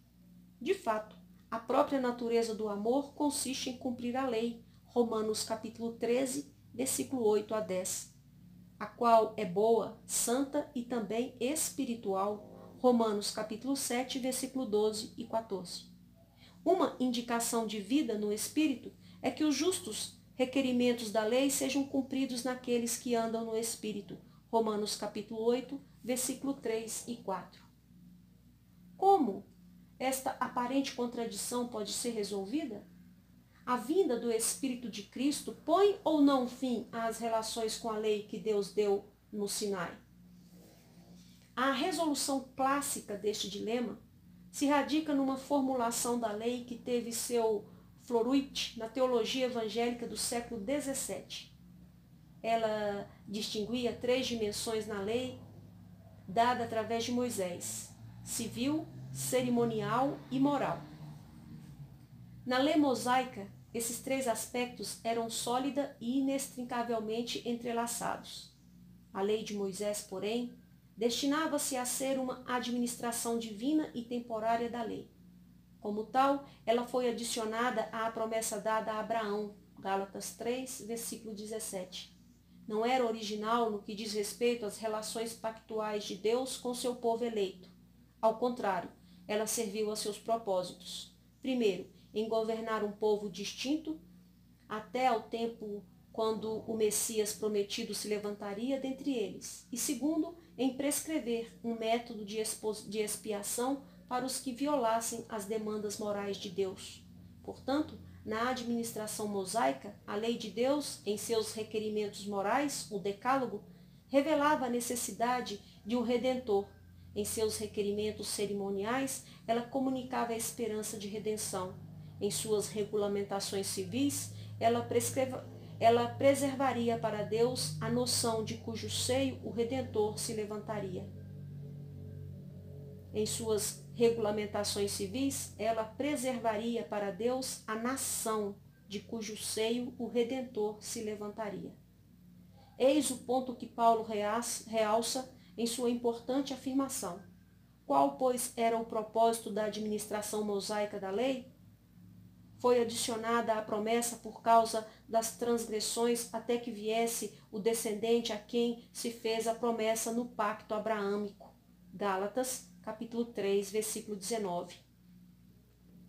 Neste contexto, a lei mosaica basicamente explica e aplica a perene lei de Deus para a vida humana num contexto específico extenso, porém temporário. O Decálogo reproduz isso no contexto mosaico. Isso explica por que é possível traçar linhas diretas do Decálogo aos capítulos introdutórios da Bíblia e relacionar as exortações contidas nele com o desígnio divino original para a vida humana. A erudição moderna tem demonstrado pouca paciência em relação a esta tríplice divisão clássica da lei. É prematura, porém, a rejeição indiscriminada do valor dessa categorização. Naturalmente, é importante reconhecer que, a partir da perspectiva do Antigo Testamento, a lei mosaica era um manto inconsútil e não uma colcha de retalhos para o crente veterotestamentário.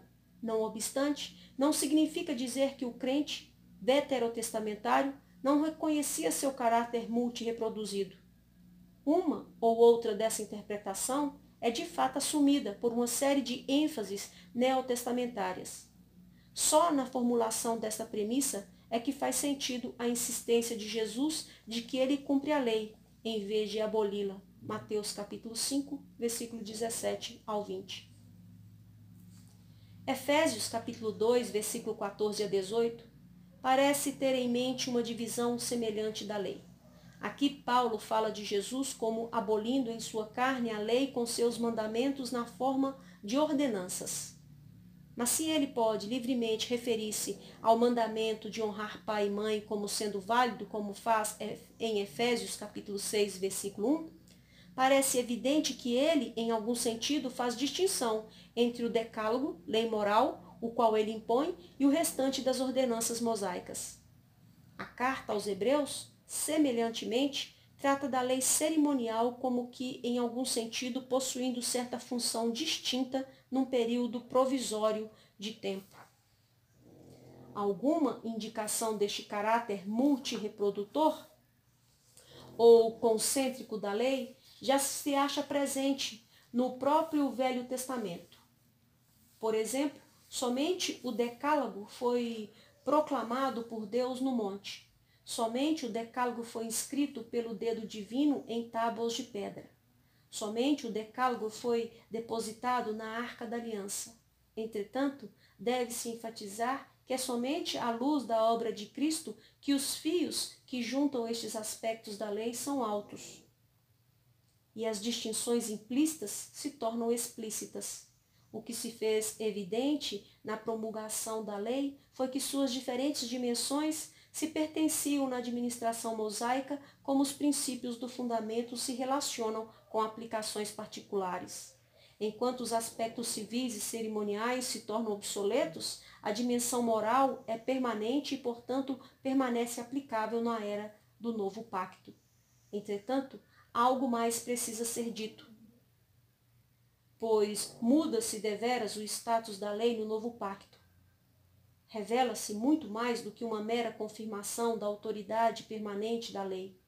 A esperança que foi transmitida sob a administração do antigo pacto consistia que também se internalizaria de um modo novo. Nos indicativos da obra do Espírito, Deus cumpriria os imperativos da lei. O princípio que Paulo enuncia é cumprido, mais que obrigação. O princípio que Paulo enuncia é cumprimento, mais que obrigação. Porquanto, o que fora impossível à lei, no que estava enferma pela carne, isso fez Deus enviando o seu próprio Filho em semelhança de carne pecaminosa, e no tocante ao pecado, e com efeito condenou Deus na carne o pecado, a fim de que o preceito da lei se cumprisse em nós, que não andamos segundo a carne, mas segundo o Espírito. Romanos capítulo 8, versículo 3 e 4.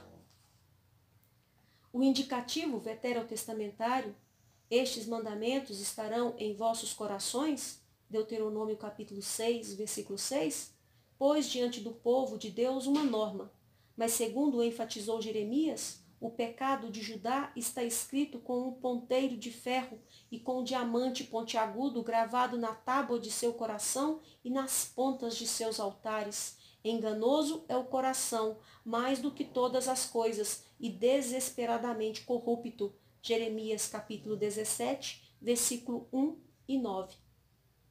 O pecado, não a lei, estava escrito no coração, daí a necessidade da promessa do novo pacto. Porque esta é a aliança que firmarei com a casa de Israel. Na mente lhes imprimirei minhas leis, também no coração lhes escreverei, porque todos me conhecerão. Jeremias capítulo 31, versículo 33 e 34. Promessas similares são transmitidas através de Ezequiel. Dar-lhes-ei um só coração, espírito novo porei dentro deles. Tirarei de sua carne o coração de pedra e lhes darei coração de carne, para que andem em meus estatutos e guardem meus juízos e os executem. Uma vez mais, isso é posto dentro de um contexto pactual. Eles serão o meu povo e eu serei o seu Deus. A expressão fundamental do Velho Testamento de relacionamento pactual. Ezequias capítulo 11, versículo 19 e 20. A antecipação da experiência no novo pacto, visualizada dentro do cenário do antigo pacto, é que a nova era trará o cumprimento do que foi ordenado, a saber, a lei no coração. Isso é visto como um elemento distinto no dom e ministério do Espírito. A lei no coração e a habitação do Espírito são dois aspectos da única realidade do novo pacto. Essa é a chave para a afirmação tanto enigmática de Paulo. Anulamos, pois, a lei pela fé?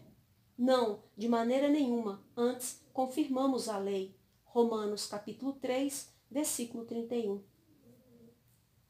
De fato, a lei veio por intermédio de Moisés, mas a graça e a verdade para as quais ela apontava vieram exclusivamente em Cristo e só podem ser efetuadas pela habitação do Cristo, do Espírito. Consequentemente, o crente do novo pacto não pode receber a lei moral da mesma maneira que o crente sob a administração mosaica. Agora ela é recebida em Cristo, o qual cumpriu suas ordenanças e sofreu em nosso lugar a penalidade de sua violação, bem como no poder do Espírito que energiza o povo de Cristo a cumpri-la em sua própria vida. O fruto que o Espírito produz cumpre e exemplifica tudo o que estava em vista no decálogo transmitido de forma negativa. Mas se sois guiados pelo Espírito, não estais sob a lei. Gálatas capítulo 5, versículo 18. Mas em que sentido? No sentido em que estar sob a lei significa estar em oposição à lei, ter alguém à lei contra si como pecador. Não obstante, em Cristo este não é mais o caso. Não há condenação para aqueles que estão nele. Andam segundo o Espírito e exibem o fruto do Espírito. Contra tais coisas, isto é, o fruto do Espírito, não há lei. Gálatas capítulo 5, versículo 23. O ministério do Espírito produz o telos da lei em vez de sua condenação. Agora o crente que não está sob a lei está pelo Espírito isento da lei em relação a Cristo. 1 Coríntios capítulo 9, versículo 21. Ao unir-se a Cristo, mediante o Espírito, a santa lei se torna também do crente. Reino contra reino. Esta obra do Espírito de unir-nos a Cristo introduz a vida cristã numa atmosfera escatológica. Ela é vivida nas esferas celestiais, Efésios capítulo 1, versículo 3, capítulo 2, versículo 6. Mas essas são também as esferas do conflito escatológico, onde o dia mau é enfrentado, Efésios capítulo 6, versículo 12 ao versículo 13.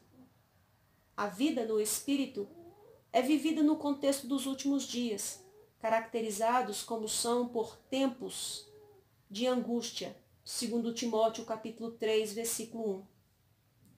O Espírito nos introduz no conflito multidimensional que foi inaugurado pela vinda de Cristo. Além disso, da guerra entre a carne e o Espírito, somos introduzidos numa dimensão ulterior de conflito. Nos evangelhos sinóticos, a inauguração do ministério público de Jesus marca o princípio do fim, a emergência da batalha do fim dos tempos. Isso é assinalado no registro que Mateus faz dos endemoniados gadarenos que, reconhecendo a Jesus como Filho de Deus, clamaram: "Vieste aqui atormentar-nos antes do tempo?" Mateus capítulo 28, versículo 29. A derrota que Cristo desferiu contra Satanás nas tentações sofridas no deserto é aqui visualizada como uma incursão antecipada da vitória do fim dos tempos, João capítulo 12, versículo 31. Mas o fim ainda não chegou. Até onde este é o caso ao viver entre os tempos, a igreja cristã existe não só dentro do contexto de tensão entre esta era e a era vindoura, e do conflito entre a carne e o espírito, mas também dentro da zona de guerra na qual o reino de Deus avança contra os poderes das trevas. A igreja, como disse Jesus, enfrenta as portas do inferno. Abraham Kuyper expressa esse fato de forma excelente, abre aspas, uma vez que a cortina foi afastada e o mundo espiritual por detrás dela veio a lume, expõe-se ante nossa visão espiritual uma batalha tão intensa, tão convulsiva, arrastando tudo em sua fúria, que a batalha mais feroz deflagrada sobre a terra pareceria, por comparação, um mero brinquedo.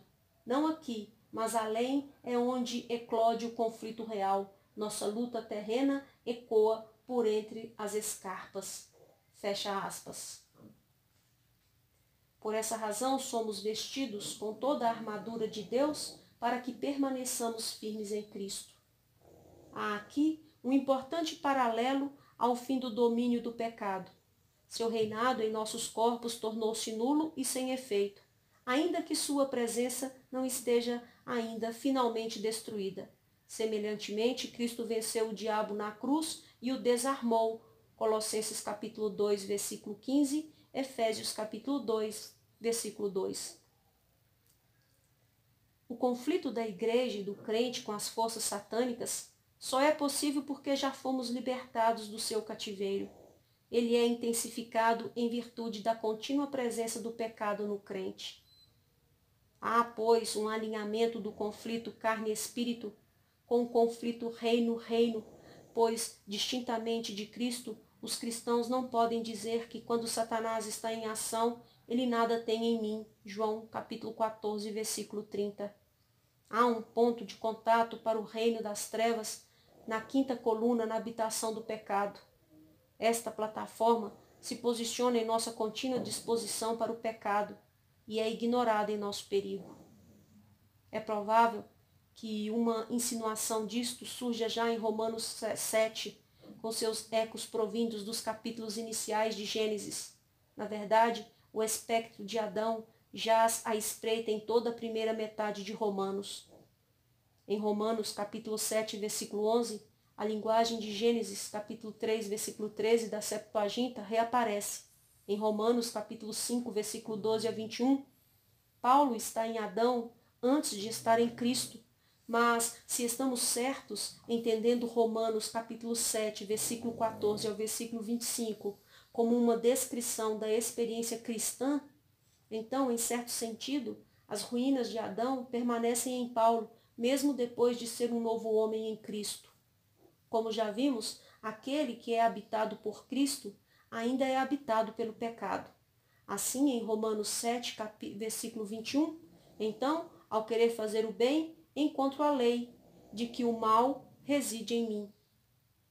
Ou poderíamos dizer o maligno. Satanás é apresentado no Novo Testamento numa ampla série de papéis da qual o cristão deve estar cônscio e contra a qual deve defender-se bem. Satanás é o obstáculo, 1 Tessalonicenses capítulo 2, versículo 18. O acusador dos irmãos, Apocalipse capítulo 12, versículo 10.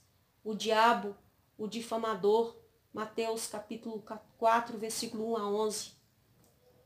As ciladas do diabo, 1 Timóteo capítulo 3, versículo 7. 2 Timóteo capítulo 2, versículo 26. Ele é o tentador, Mateus capítulo 4, versículo 3. E o querelante, ou adversário, que se nos opõe e busca, segundo as palavras de Pedro, devorar-nos. 1 Pedro capítulo 5, versículo 8. Por essa razão, o imperativo central deste elemento de santificação é: vigiai e orai, para que não entreis em tentação. Marcos capítulo 14, versículo 38. Os que pensam que estão de pé, que tomem cuidado. E os que se preocupam com a maneira como outros têm caído em tentação, que se ponham em guarda, para que, ao tentarem ajudá-los, não caiam no mesmo pecado, ou em pecado semelhante. Gálatas capítulo 6, versículo 1. O foco da tentação original era de caráter teológico, destruir a confiança e fé na benevolência paternal de Deus. Esse método permanece em toda a batalha de Satanás contra os eleitos de Deus. Ele sabe que não pode destruir seu relacionamento com Deus, por isso ele se esforça de todas as maneiras possíveis para impedir o desfruto desse relacionamento e pervertê-lo de uma comunhão filial a uma escravidão abjeta. É contra isso, em particular, que toda a armadura de Deus é providenciada como meio de defesa. Cristo mesmo a usou, Isaías 59, capítulo 16 e Isaías capítulo 59, versículo 16 e 17. Essa é a garantia de sua absoluta confiabilidade também em nossa proteção, quando a usamos lançando mão de todos os recursos que temos em união com Cristo. O morrer e o ressuscitar da pessoa externa. As tensões e conflitos escatológicos aos quais o crente é conduzido pelo Espírito criam uma dimensão adicional à obra externa da união com Cristo. Morrer para o pecado e ressuscitar para a nova vida em Cristo são acompanhados pelo morrer e ressuscitar do que Paulo chama pessoa externa. 2 Coríntios capítulo 4, versículo 16, fenômeno que será consumado na morte e ressurreição físicas. À luz deste fato, Paulo alude uma declaração programática. Para o conhecer e o poder de sua ressurreição e a comunhão de seus sofrimentos, conformando-me com ele em sua morte, para de algum modo alcançar a ressurreição dentre os mortos. Filipenses capítulo 3, versículo 10 e 11. Diversos aspectos incomuns são evidentes nessas palavras. Primeiro, além de fornecer uma declaração da posição pessoal, Paulo parece estar falando contra um perfeccionismo incipiente que, segundo ele vê, põe em perigo a estabilidade dos cristãos em Filipos, capítulo 3, versículo 12 a 16. Um aspecto adicional e impressionante consiste na maneira como ele menciona o conhecer o poder da ressurreição de Cristo antes de referir-se à participação da comunhão de seus sofrimentos e de conformar-se a ele em sua morte, a fim de obter a ressurreição. Nesta estrutura quiástica, ressurreição, morte e morte, ressurreição, Paulo vê que, como alguém que se acha unido pelo Espírito ao Cristo ressurreto e que, portanto, vive em novidade de vida, também se acha unido ao Cristo crucificado e toma parte na operação externa da morte de Cristo. Há, pois, um processo tanto externo quanto interno, no qual o padrão da vida do crente se conforma ao padrão básico da vida de Cristo, ou seja, morte e ressurreição. Ele se consumará na ressurreição do corpo quando este for transformado e tornar-se semelhante ao glorioso corpo de Cristo. Filipenses capítulo 3, versículo 11 e 21.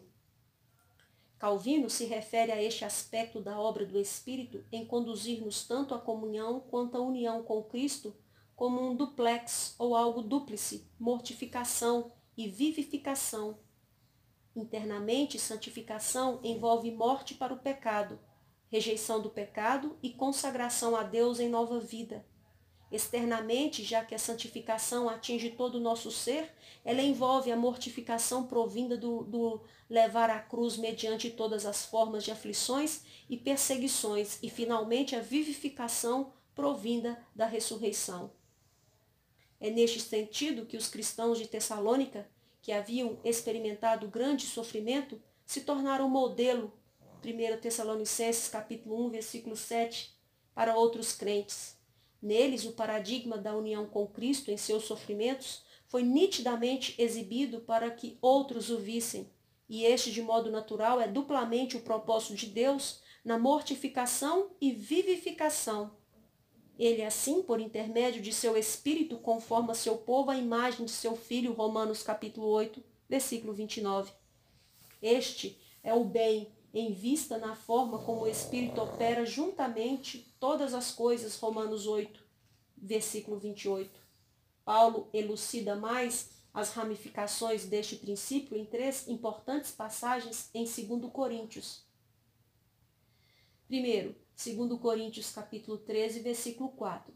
Porque de fato Cristo foi crucificado em fraqueza, contudo vive pelo poder de Deus. Porque nós também somos fracos nele, mas viveremos com ele para vós outros pelo poder de Deus. Os superapóstolos de Corinto menosprezavam a fraqueza de Paulo. Sua presença física é fraca, segundo Coríntios capítulo 10, versículo 10.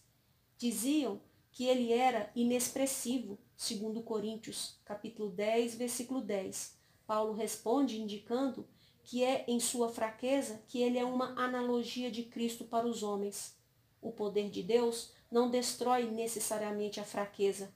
Aliás, seu poder salvífico é expresso através da fraqueza provinda da cruz. 1 Coríntios, capítulo 1, versículo 25 ao versículo 31.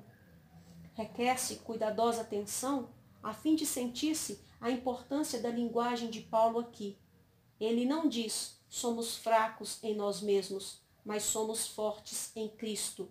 Isso expressaria a verdade como ele explica em outra parte, 2 Coríntios capítulo 12, versículo 10.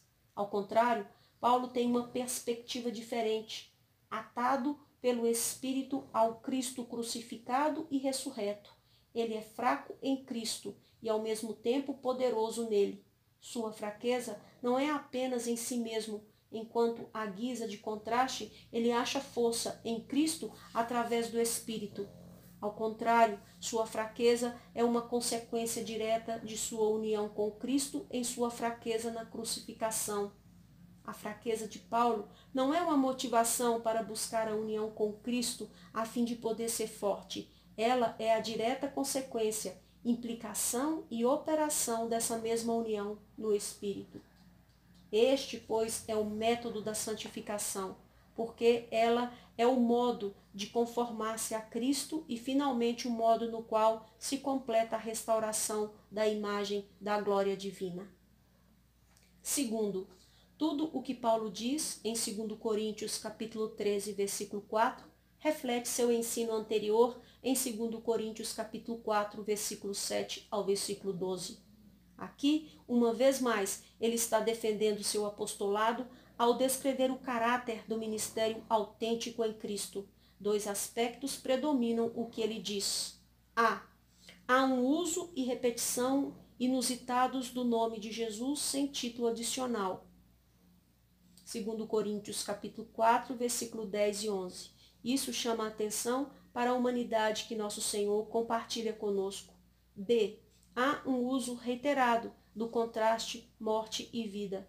Levamos a morte de Jesus para revelar a vida de Jesus, que estamos vivos para sermos entregues à morte. Sua vida é revelada em nossos corpos, para que sejamos sujeitos à morte. A morte opera em nós, a vida opera em nós. Aqui atingimos o coração da experiência cristã. Pelo Espírito somos unidos a Cristo, em sua morte e ressurreição.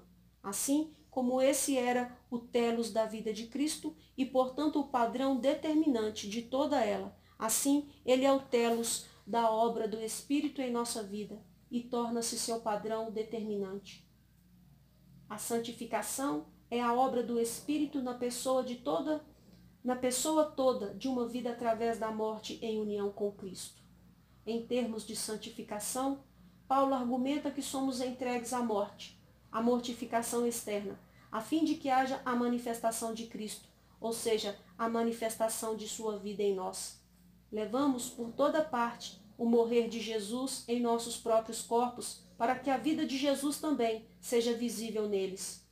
Conformidade com o Cristo ressurreto só é possível quando se faz presente a conformidade com o Cristo crucificado.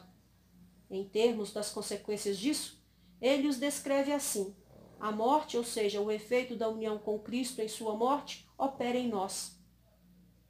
O grão de trigo tem de cair no solo e morrer a fim de produzir muito fruto. João capítulo 12, versículo 24. A consequência é que a vida e a evidência da união com Cristo ressurreto opera em outros, visando a sua salvação.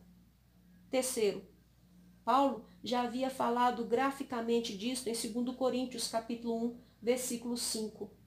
Ali ele diz que, em união com Cristo, como consequência da unção do Espírito, os sofrimentos de Cristo permeiam nossas vidas. Por trás dessas palavras, faremos bem em colocar o quadro do sumo sacerdote no Salmo 133. Arão foi ungido para o serviço de Deus. Aquele óleo da unção se derramou em todo o seu corpo. Os crentes, como o corpo de Cristo, participam da unção para o serviço messiânico de seu sumo sacerdote. Da mesma forma, diz Paulo, em associação com Cristo pelo Espírito, um transbordar de seus sofrimentos se difunde em nossas vidas. Não somos justificados por tal sofrimento. Nossos sofrimentos não são expiatórios, mas nos conformam paulatinamente com Cristo. E assim, o que fica faltando em nossa comunhão nos sofrimentos de Cristo é progressivamente levado à consolidação.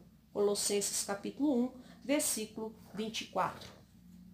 Este princípio é simplesmente um desembrulhar da declaração de Paulo em Romanos capítulo 8, versículo 29. O propósito de Deus consiste em conformar-nos à imagem de seu Filho, reproduzir em nós a semelhança familiar. Ele faz isso empregando o padrão que usou quando seu Filho o santificou por amor de nós. Era-lhe necessário morrer e ressuscitar para que pudesse entrar em sua glória. Não é menos necessário que o padrão seja formulado analogicamente em nossas vidas, para que também por fim sejamos conformados com a imagem da glória de Deus, quando finalmente experimentarmos a adoção, a redenção de nossos corpos e o conhecimento face a face e o resplendor da glória de Cristo. Daí, segundo Pedro, os cristãos se regozijam em participar dos sofrimentos de Cristo para que possam encher-se de júbilo quando sua glória for revelada. Esta é a evidência máxima de que o Espírito de glória e de Deus repousa sobre eles. 1 Pedro, capítulo 4, versículo 13 e versículo 14. União com Cristo em sua morte e ressurreição é, portanto, o plano básico para a obra do Espírito de santificação no mais básico nível da existência cristã. Unidos com Cristo em sua morte, plantados com Ele ou crescendo juntamente com Ele nela. Romanos capítulo 6, versículo 5. os crentes participarão igualmente de sua ressurreição. Isso é verdadeiro agora, tanto interior quanto exteriormente. Um dia, no escatom, será verdadeiro plena e finalmente.